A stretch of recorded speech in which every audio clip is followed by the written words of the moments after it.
E a gente tem uma pergunta de um integrante que não veio hoje, porque resolveu tirar folga. Miguel, né? Miguel, tá cansadinho.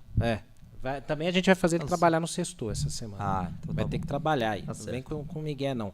Mas tem uma pergunta aí dele pra gente aqui. Pra gente não, pro nosso convidado. Então, produção, põe na tela aí. Fala aí, Furman, Ricardo Senna, Giovanni Chacon, toda a audiência presente no Arquibancast aqui do Arquibancada Tricolor. Prazer ter você conosco, Furman. Queria te perguntar 2 pontos que se interligam, de certa forma, com a entrevista que a gente fez com o Douglas Schwartzman aqui no Arquibancada Tricolor sobre a contratação de novos nomes para a base do São Paulo, né? O Douglas trouxe que São Paulo contratou 7 nomes, portanto, para o Sub-20, e aí essa é a minha dúvida, né? O quanto que isso impacta a formação de jovens inferiores, né? Então ali desde o Sub-11, 13, 14, essa formação que vem desde muito novo na base de São Paulo, o quanto você acha que isso impacta para essas ações? E queria que você explicasse pela 14ª vez, eu sei que eu estou te pedindo isso, o caso Endrick no São Paulo, porque é algo que fica marcado para o São Paulino em cima dessa linha, né? Um jovem que estava na base, foi dispensado, o São Paulo não atende às suas exigências para permanecer, vai para o Palmeiras, estoura e é vendido por um grande valor, né? Como que o São Paulo pode fazer para evitar que esse tipo de coisa ocorra e o que rolou de fato no caso Endrick, que você que tem a apuração mais em cima. Tamo junto, grande abraço para vocês e ótimo podcast.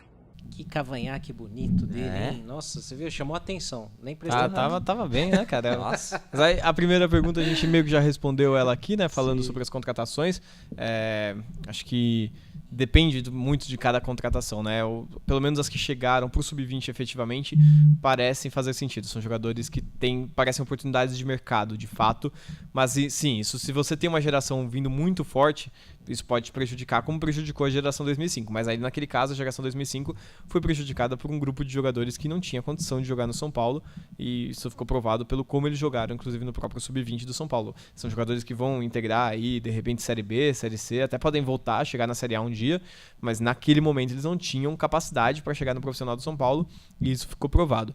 Em relação ao Endrick, né, é uma história muito doida, né, que lá para 2015, 2016, o São Paulo tinha uma parceria com uma escolinha em Brasília. Aliás, fiquei muito feliz de ouvir do próprio Luan, agora o coordenador de captação do São Paulo. Aliás, muito bom o que foi feito em relação à captação do São Paulo comparado ao que estava acontecendo antes. Eu ainda sonho com que a gente volte à captação que a gente teve quando foi captada a geração 99 do São Paulo, lá para 2014, que foi uma geração muito forte de captação do São Paulo. Passou 3 mil moleques do São Paulo, visitando Cotia, fazendo rodízio lá em Cotia, fazendo uma escolinha, uma clínica com 100 meninos, depois clínica com mais 200.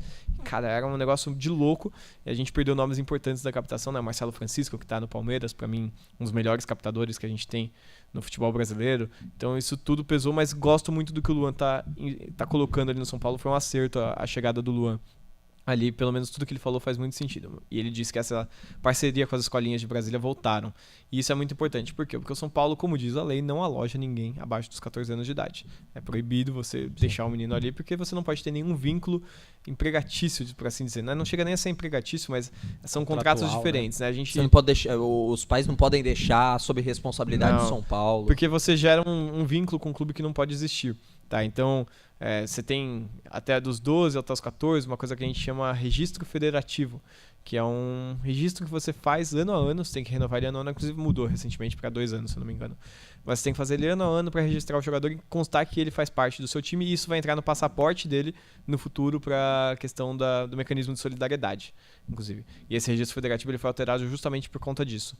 E aí depois... Isso até é bom, né? Maravilhoso, isso é ótimo. E aí depois você tem um contrato de formação, né, que é aquele contrato que você já pode dar um auxílio pro garoto que vai dos 14 aos 16, e dos 16 em diante você tem um contrato efetivamente profissional de trabalho com o menino, que é aí quando ele pode jogar, inclusive, profissionalmente na Série A do Brasileirão. Antes não tinha, né, essa parte. O Endrick fazia parte dessa escolinha em Brasília, né, ele que é de Taquaritinga, ele fazia parte dessa escolinha em Brasília, era um fenômeno nessa escolinha de Brasília. Inclusive soube que o São Paulo trouxe mais um menino de Brasília, que dizem que, embaçado, viu? Parece que é bem acima da média, tá inclusive jogando com os mais velhos. E essa parceria acaba. O São Paulo, numa época da gestão de marketing, decide acabar com essas parcerias. Essas parcerias são encerradas para iniciar um novo projeto que acabou não dando muito certo. E o Endrick ficou sem ter onde jogar. Essa é a grande verdade. Assim, pensando em São Paulo, ele falou, beleza, agora que não é mais São Paulo, pra onde eu vou que é São Paulo? Como é que eu continuo no São Paulo? Ele não tinha o que fazer. E aí, tem diz que me disse de lá, diz que me disse daqui. Aí o Palmeiras vê a oportunidade, abraça a oportunidade. Não sei quanto pagou de salário pro pai do Endrick, mas isso faz parte, infelizmente, faz parte do jogo. Né? Hoje em dia a gente teve dirigente do Corinthians falando abertamente de pagar 10 mil reais para um menino de 9, 10 anos de idade. Né? Então isso faz parte do jogo cada vez mais, esses pagamentos por fora. Não sei quanto pro Endrick naquele período, mas o Endrick poderia ter continuado no São Paulo se o São Paulo tivesse como manter ele no Sub-11.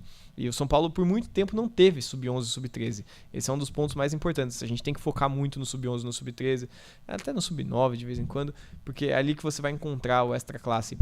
E o São Paulo não tinha nem onde deixar o Endrick. Ou contratava o pai dele e fazia esse esquema, ou Você não vê o deixava. São Paulo como tão culpado nisso? Não, tudo? eu não acho que foi culpa do São Paulo. Acho que a culpa maior foi ter acabado a parceria da Escolinha de Brasília. Isso não poderia ter acontecido. O erro maior foi... Mas num contexto geral, É. assim. Não, acho que em questão de dispensa, não chegou a haver uma dispensa, né? Ele chega aí pra Cotia, ele também passa pelas clínicas em Cotia, fica um período lá, mas não chega a ter uma dispensa, né? Porque ele não era efetivamente do São Paulo. Aliás, na cidade nem contrato federativo ele podia ter, nem registro federativo você tem. Então é isso que pesa muito. E aí ele vai pro Palmeiras, enfim, é um fenômeno, é um jogador absurdo, muito acima da média, fisicamente acima da média, tecnicamente, taticamente acima da média. E o pessoal fala que tá dando certo no Real Madrid, é maluquice, né? O menino tem uma média de 1 gol por jogo, pô. Toda vez que ele entra, se você passar pelo tempo que ele fica em campo, ele tem um gol a cada 80 minutos. Ele só tá reserva do Mbappé, pô. Aí também é aquela coisa, você não é o apresentador principal do jornal, mas quem que é? O William Bonner. Eu falei, pô, Tá bom, pô. Eu fico com o sábado, tá tudo não bem. tem problema, entendeu? Mas enfim, então eu acredito muito que o Real Madrid, inclusive, estava preparando ele. Então acho que não tem uma grande culpa do São Paulo em questão de avaliação do Endrick. Tem uma culpa, talvez, em questão de política, de filosofia do São Paulo em relação a isso. Talvez de atualizar-se em relação ao que tem que ser feito com as categorias menores. Talvez. Mas em relação à dispensa, avaliação do Endrick, acho que esse erro não aconteceu. Os dois erros maiores foram, talvez, essa atualização em relação a como lidar com jogadores menores de 12 anos, de 14 anos, enfim. E essa parceria com as escolinhas que acabou sendo terminada de uma forma um pouquinho mais abrupta e não permitiu que o clube pudesse fazer, talvez, um planejamento melhor para os meninos que estavam nessas escolinhas. Que faltou isso, né? Os meninos estão na escolinha, a parceria acaba e agora? O que eu faço? O que eu faço? O menino fica perdido.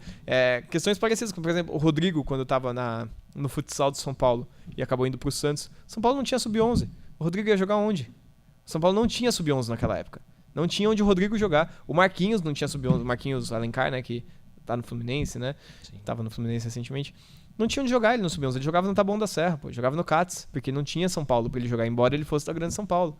Então agora o São Paulo tem um sub-13 muito forte, inclusive, né, conquistando títulos, sempre chegando na final contra o Palmeiras, normalmente no Paulistão sub-13. Teve o Nicolas Francisco como artilheiro máximo, inclusive recordista de gols no Paulista sub-13. Tem esse trabalho acontecendo mais forte agora, e essa é uma das partes muito boas, né? A gente teve até a mudança de coordenação, agora o Menta foi pro lugar do Andriati, que é uma das questões que a gente fica meio na dúvida, né? Quando a gente vai falar, aproveitando que a gente já tá entrando nesse assunto. O Menta não fez um trabalho bom com o Sub-20, mas o Menta tem muita história dentro de São Paulo, né? Aproveitar essa parte para defender um pouquinho ele, o Clementino, né? O Menta, porque ele, cara, ele tem muita história, ele conquistou muitos títulos, é um dos treinadores mais vencedores que a gente já teve em Cotia, mas eu já falei isso várias vezes, eu repito, pra mim ele é um treinador de Sub-17, Sub-15, ali ele sai muito bem. Ele tem essa parte de formação muito forte, ele tem um jogo ofensivo interessante, então ele traz coisas importantes pro jogo, porque aí existe um ponto que a gente tava falando, cada categoria tem um cronograma. No Sub-17 eu preciso que você tenha muito a bola no pé, cara, porque você precisa desenvolver o seu jogo com a bola no pé. Eu preciso que você consiga se desenvolver mais tecnicamente. Ainda tá muito nessa parte, é diferente do Sub-20 que o jogo é um pouquinho mais tático. Então ele prezava muito por isso e isso dava certo. No Sub-17 não à toa, ele foi campeão em outras categorias. No Sub-20 não funcionou. E agora ele foi pra coordenação das categorias menores, né? Todo mundo do Sub-15 pra baixo e do Sub-15 pra cima é o Márcio Araújo, né? Ex-jogador de São Paulo, enfim. Que inclusive tem umas histórias muito boas dele. Tem umas histórias muito boas dele com o Muricy, tá? Ele e o Muricy são contemporâneos nas categorias de base em relação a trabalho como treinador. Inclusive, se eu não me engano, ele que indicou o Muricy pra subir de categoria nas categorias de base do São Paulo. Tem uma história muito legal com o Muricy, talvez isso até ajude na transição dos meninos. E aí eu falo, eu nunca pensei no Menta como um gestor, tá? Eu acompanho ele há muitos anos, a gente já conversou outras vezes, nunca vi ele como um gestor. É um movimento que eu quero entender o que vai acontecer. O São Paulo teve muito sucesso nas categorias inferiores nos últimos anos. O Andriati montou times muito competitivos. pelo São Paulo, isso é inegável, é um cara que tem um conhecimento técnico absurdo, né? Tem muitos livros publicados, não só em português, né? Como em outras línguas. É um cara que tem um conhecimento muito alto e fez um trabalho competitivo para o Sub-13, Sub-12, Sub-14, Sub-11, todas as categorias inferiores do São Paulo. Um trabalho muito competitivo. Mas também não acho que é a mudança que, nossa senhora, vai acabar o Sub... Acho que se o Menta, com a mentalidade que ele tem em relação à formação, trabalhar de fato o Sub-13, Sub-12, Sub-11 e fizer um trabalho de captação junto com o Luan, que é muito importante, assertivo, cara, é um movimento que tem tudo para até dar certo no São Paulo, independente da saída do Andriatti, que, enfim, o pessoal teve algumas reclamações em relação a ele dentro do CFA, em relação até a algumas decisões dele em relação ao time, de formar jogadores um pouquinho mais fortes e tudo mais, mas que é inegável, foi uma formação campeã que o Andriatti teve no São Paulo. E o Menta chega aí, se o trabalho for muito bem feito entre ele e o Luan, e eu gosto muito da mentalidade do Menta em relação à formação de jogadores, eu acho que é uma coisa que tem muita possibilidade de dar certo.